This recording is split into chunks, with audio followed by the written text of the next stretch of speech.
Shalom. Hari ini kita akan memasuki pembelajaran pendidikan agama Kristen bab yang ketiga yang berjudul ciri-ciri bertumbuh dewasa dalam Kristus. Namun sebelumnya mari kita berdoa. Ya Allah, kami akan bersama-sama mendengar, menyimak, dan akan mencatat hal-hal penting apa saja yang dibicarakan dalam bab 3 ini. Kami memohon bimbingan dan tuntunan-Mu. Amin.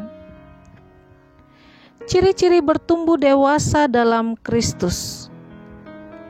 Ada 3 hal penting yang dibicarakan dalam bab 3 ini. Yang pertama adalah berakar di dalam Kristus. Akar adalah bagian tumbuhan yang tertanam dalam tanah sebagai penguat dan penghisap zat makanan. Akar membuat tumbuhan bertumbuh dengan baik. Lingkungan jemaat di Kolose tidak menunjang untuk pertumbuhan rohani jemaat yang sehat.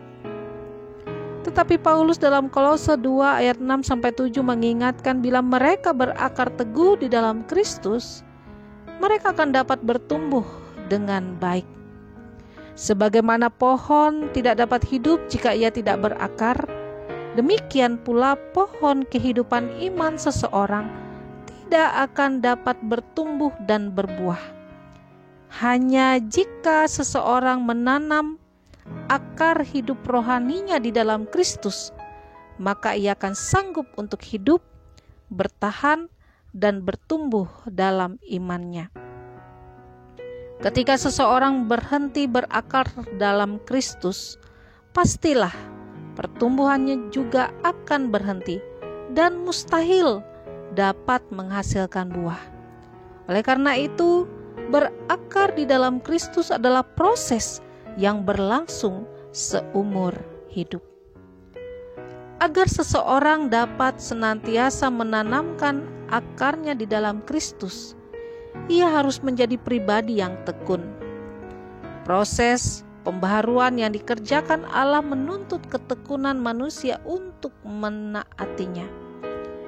Allah menginginkan manusia dapat mendisiplinkan dirinya sendiri, menetapkan prioritas hidup, dan mengatur waktunya untuk melakukan kegiatan-kegiatan yang mengarahkan hati dan pikirannya kepada Kristus.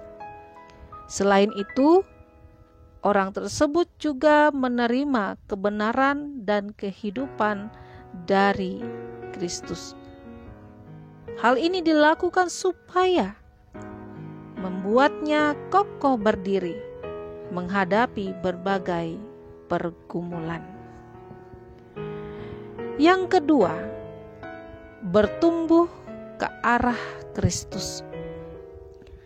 Allah melakukan pembaharuan bagi kehidupan manusia agar manusia mengalami pertumbuhan rohani yang baik dengan mengkonsumsi makanan rohani yang sehat. Untuk itu orang percaya harus memelihara persekutuan pribadi dengan Kristus, mempelajari firman Allah untuk memiliki pengenalan yang benar tentang Allah. Melalui cara demikian orang percaya dapat bertumbuh semakin kuat dalam imannya kepada Kristus. Lalu, pertumbuhan bagaimanakah yang diinginkan Allah? Semua tanaman tumbuh mengarah ke datangnya cahaya matahari. Tanaman membutuhkan sinar matahari untuk fotosintesis. Dengan fotosintesis, tanaman dapat mengolah makanan sehingga dapat bertumbuh dan berbuah. Paulus sering memakai kata pertumbuhan dalam menasehati jemaat. Dan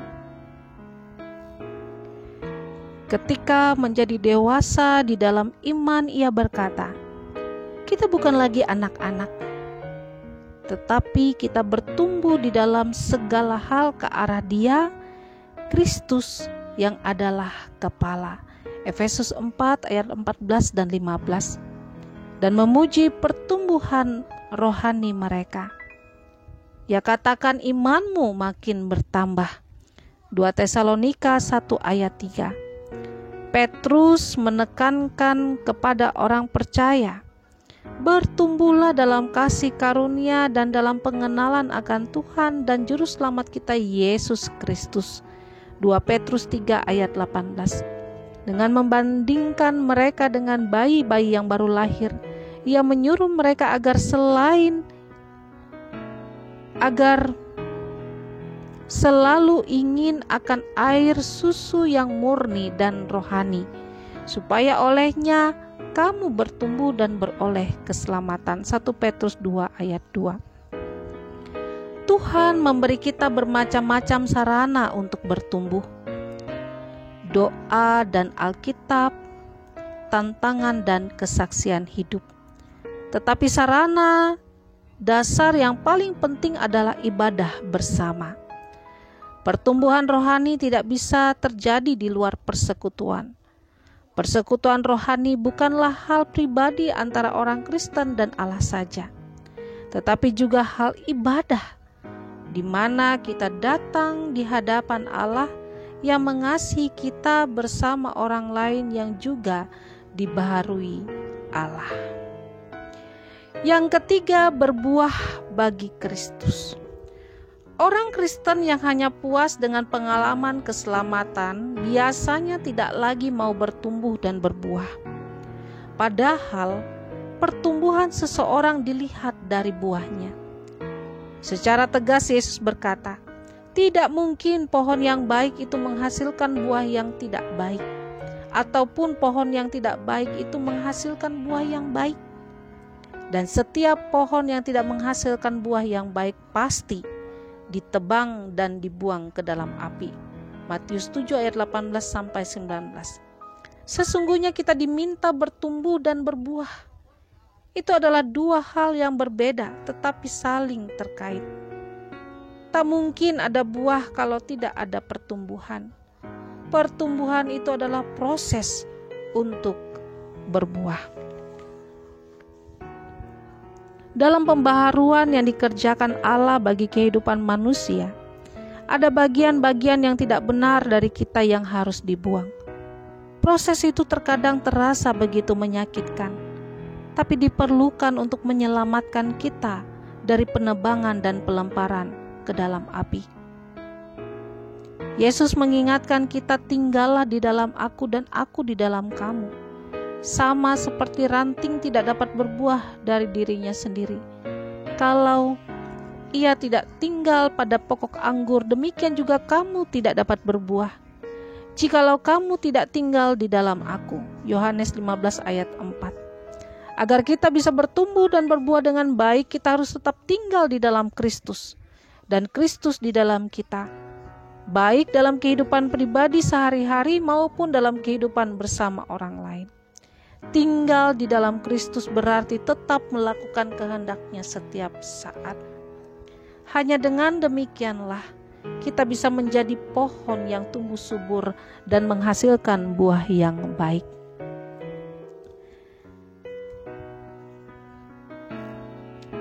Sifat, kebiasaan, kesukaan, atau karakter yang buruk yang tidak sesuai dengan karakter Kristus harus ditinggalkan.